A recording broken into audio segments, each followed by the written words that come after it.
नमस्कार, मी पुरुषोत्तम आवारे पाटील. आपण बघताय रोखोक. एक 4-5 दिवसापूर्वी भारताचे शेजारी राष्ट्र बांगलादेशामध्ये जे काही घडलं ते आपण सगळ्यांनी बघितलं. गेल्या 20 वर्षाची शेख हसीना यांची सत्ता त्या देशातल्या कट्टरतावाद्यांनी जिहादी मानसिकता असणाऱ्या लोकांनी उधळून टाकली. त्याला अर्थात सीमापार सगळं पाठबळ होतं, ते आता हळूहळू उघडकीस यायला लागलं.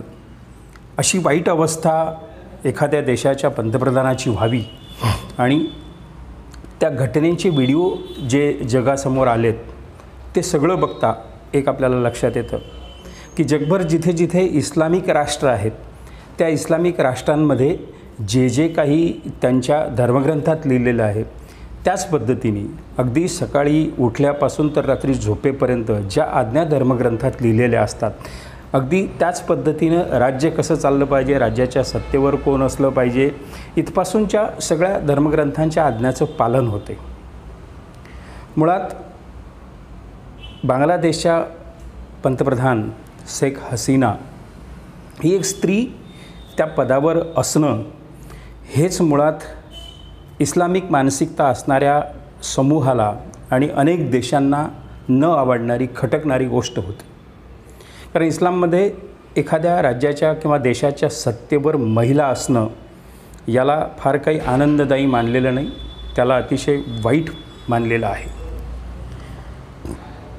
1971 साली याच शेख हसीनाचे वडील वंगबंधू मुजीबुर रहमान यांनी पाकिस्तानचा म्हणजे पूर्व पाकिस्तानचा भाग, नंतर बांगलादेश ज्याला म्हणून आपण ओळखतो, तो पाकिस्तानच्या अत्याचारातून मुक्त केला.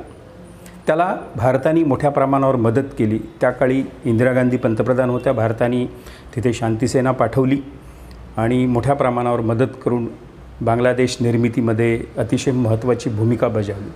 कदाचित तेव्हापासून कट्टरतावाद्यांच्या मनात ही सल बोचत असेल. जे काही परवा बांगलादेशमध्ये घडलं त्याला अर्थातच पाकिस्तानचं ISI असेल.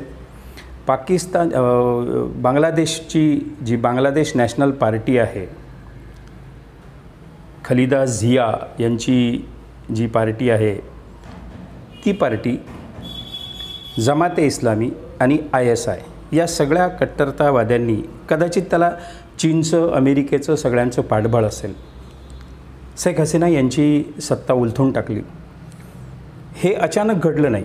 त्याच्या आधी 6 महिने ते वर्षभर आरक्षणाच्या मुद्द्यावरून, वेगवेगळ्या मुद्द्यांवरून बांगलादेशचं वातावरण भडकवण्यात आलं. तिथल्या विद्यार्थ्यांना टार्गेट करण्यात आलं. ढाका युनिव्हर्सिटीचे जे विद्यार्थी आहेत त्यांना आरक्षणावरून त्यांच्या ठिणगी टाकण्यात आली आणि शेख हसीना यांच्या सरकारच्या विरोधात बंड करण्याची बीजं या सगळ्या बाह्य शक्तींनी बांगलादेशामध्ये पेरली. त्याची परिणती या सगळ्या उद्रेकात झाली. या उद्रेकाची जी छायाचित्र, जे व्हिडिओ जगाच्या समोर आले की कशा पद्धतीने माणसं जनावराचं स्वरूप घेतात आणि माणसांमधला जनावर संचारला की कशा पद्धतीने तो वर्तन करायला लागतो, हे बांगलादेशच्या या उद्रेकाचं उत्तम उदाहरण आहे. ज्या बांगलादेशाची निर्मिती शेख मुजीबुर रहमान यांनी केली, मुजीबुर रहमान यांना बांगलादेशचे राष्ट्रपिता म्हणून समजलं जातं. ते त्या देशाचे राष्ट्रपती होते. त्यांचीही नंतर कट्टरतावाद्यांनी निर्गुण हत्या आधीच केली. परंतु त्यांचे बांगलादेशमध्ये एखाद्या राष्ट्रपित्याचे राष्ट्राच्या संबंध भागात मोठमोठे पुतळे, प्रेरणादायी पुतळे उभे असतात. ते प्रेरणादायी पुतळे कशा निर्गुण पद्धतीनं तोडल्या गेले हे सगळं जगानं बघितलं. हे पुतळे उद्रेक करणाऱ्या अतिरेक्यांनी तोडले, जिहादी मानसिकतेच्या लोकांनी तोडले, हे एकदा समजू शकतो.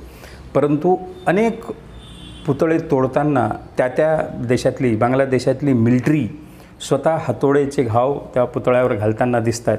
याचा अर्थ प्रशासनामध्ये या कट्टरतावाद्यांनी किती प्रमाणावर विष कालवलं होतं आणि किती प्रमाणावर द्वेष पसरवला होता हे दिसून येतं. शेख हसीना यांना ज्या पद्धतीने नेसत्या कपड्यानिशी बाहेर पडावं लागलं, सगळ्या जिहादी मानसिकतेच्या लोकांनी, भडकवलेल्या डोकी पेटलेल्या लोकांनी पंतप्रधानांच्या निवासस्थानी हल्लाबोल केलं, त्या घराची लूटपाट केली. बांगलादेशाच्या अनेक हिंदू मंदिरांवर, हिंदू घरांवर, हिंदू मॉलवर जी लूट झाली त्याचे व्हिडिओ सगळे, जे हातात आलं ते घेऊन पडताना ही सगळी माणसं दिसतात. आता मुळात एक गोष्ट लक्षात घ्या, ज्या पद्धतीने मुजीबुर रहमानचे पुतळे तोडण्यात आले, मूळ इस्लाममध्ये बुतपरस्ती नाही आहे. बुत म्हणजे पुतळे, प्रतीकं. कुठलाही व्यक्तीचा पुतळा असू शकत नाही. अल्लाह सर्वशक्तिमान असतो, त्याच्यामुळे त्याची इबादत करताना इतर कोणत्याही गोष्टीची, घटकाची पूजा, प्रेरणा, त्याच्यासमोर झुकणं हे व्हायला नको, अशा पद्धतीची मान्यता असताना कोणत्याही इस्लामी देशामध्ये कोणाचीही तस्वीर, कोणाचाही पुतळा, कोणाचंही प्रेरणास्थळ हे अस्तित्वात असू शकत नाही. या मान्यतेप्रमाणे अगदी बुलडोजर लावून जे पुतळे पाडले गेले, हातोळ्याचे घन लावले गेले, तिथे जिहादी चढले, थयथया नाचले, हे सगळं बघता जगभरात जे जवळपास 50च्या वर इस्लामिक राष्ट्र आहेत, त्या इस्लामिक राष्ट्रांच्या एकूणच सगळ्या मान्यतेनुसार हे सगळं घडवण्यात आलं हे प्रत्यक्षात दिसते. त्याच्यामुळे भारताच्या शेजारी असणाऱ्या या राष्ट्रात जे प्रचंड अराजक मानलेलं आहे त्याचे आपल्या देशावर काही परिणाम होणार नाहीत. शेजारी काहीतरी जळते आहे, मला काय त्याच्या, या पद्धतीची मानसिकता ठेवून आपल्याला चालणार नाही. जगभरात इस्लामच्या अंतर्गत काहीही झालं तरी त्याचे पडसाद जगभरातल्या इस्लामी मान्यता असणाऱ्या सगळ्या अनुयायांमध्ये त्याचे पडसाद उमटतात. आपल्याही देशामध्ये, भारतात सुद्धा या पद्धतीचे कट्टरता मानसिकता असणारे लोक सुखावले असतील. मुळातच एखाद्या देशाच्या प्रमुखपदी एखादी महिला विराजमान होणं हेच इस्लामला मान्य नाही. आणि अशा परिस्थितीत 20 वर्ष शेख हसीना या पद्धतीचं राज्य करते आहे आणि तिचा पाडाव झाला, तिला पळावं लागलं, याचा आनंद निश्चितच सगळ्या जगभर सगळ्या अनुयायांमध्ये होत असेल. एक 8 दिवसाच्या उद्रेकानंतर प्रचंड जाळपोळ, देशाचं काय होईल हे सांगता येत नाही अशा पद्धतीचं वातावरण. शेख हसीना लगेच तिथून निघून गेल्या, भारतात त्यांनी शरण घेतली आणि 4 दिवसामध्ये अचानक बांगलादेशचं वातावरण निवळायला लागलं. एक अंतरिम सरकार निर्माण झालं आणि त्या अंतरिम सरकारच्या प्रमुखपदी विद्यार्थ्यांच्या मागणीनुसार मोहम्मद युनूस यांना बसवण्यात आलं. तुम्हाला आठवत असेल मोहम्मद युनूस कोण? हेच ते मोहम्मद युनूस ज्यांनी बांगलादेशामध्ये महिला बचत गटांची चळवळ सुरू केली.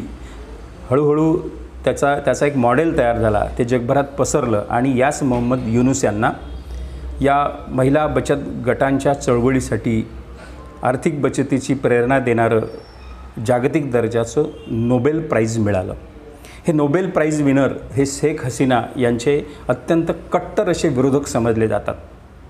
हे शेख हसीना यांची एका बाजूला विरोधक आणि दुसऱ्या बाजूला कट्टरतावाद्यांच्या कळपात सामील झालेले. जेव्हा हे सगळं घडलं, जेव्हा बांगलादेशात हा उद्रेक घडत होता, तेव्हा हे मोहम्मद युनूस बांगलादेशाच्या बाहेर होते. त्यांना बोलावण्यात आलं आणि त्या देशाच्या राष्ट्रपतींनी जे अंतरिम सरकार 3 महिन्यासाठी स्थापन केलं त्याचे प्रमुख म्हणून मोहम्मद युनूस यांची नियुक्ती केली.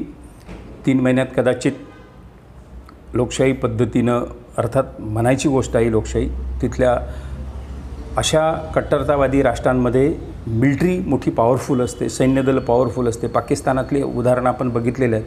अनेकदा उठाव झाले आणि पाकिस्तानच्या सैन्यानं ज्याला डोक्यात घेतलं तोच त्या देशाचा प्रधानमंत्री होऊ शकतो, ही आताची उदाहरणात बांगलादेशसुद्धा प्रवास त्याच दिशेनं सुरू झालेला आहे.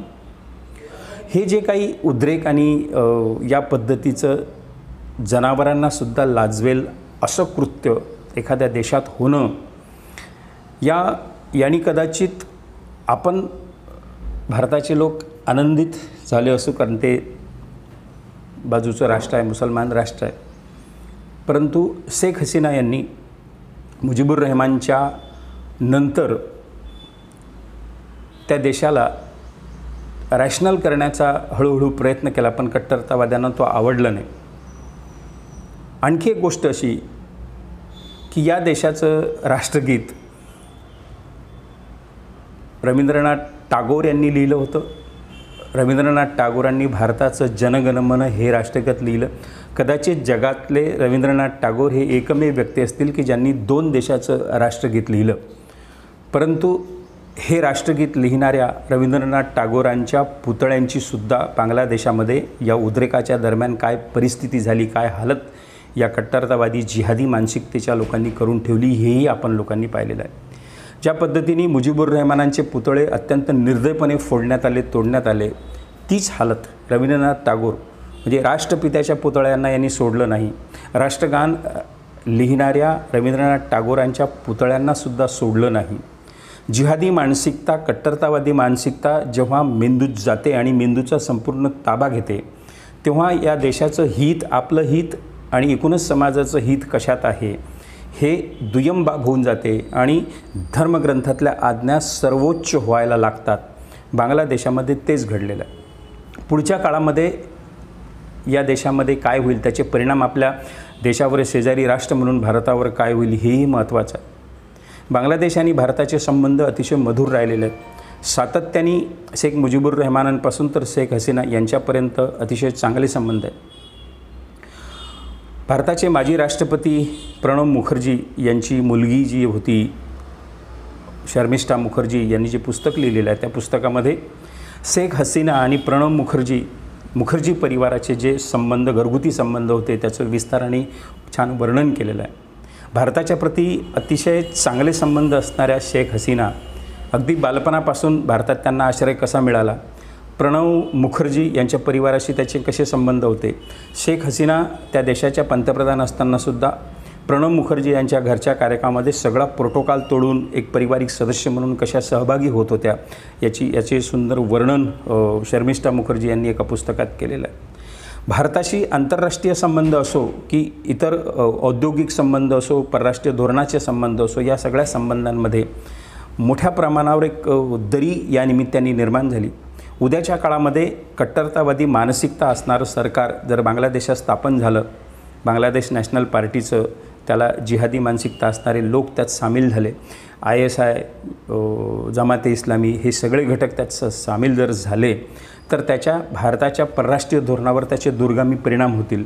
म्हणून आपण फार काही आनंदी होऊन चालत नाही.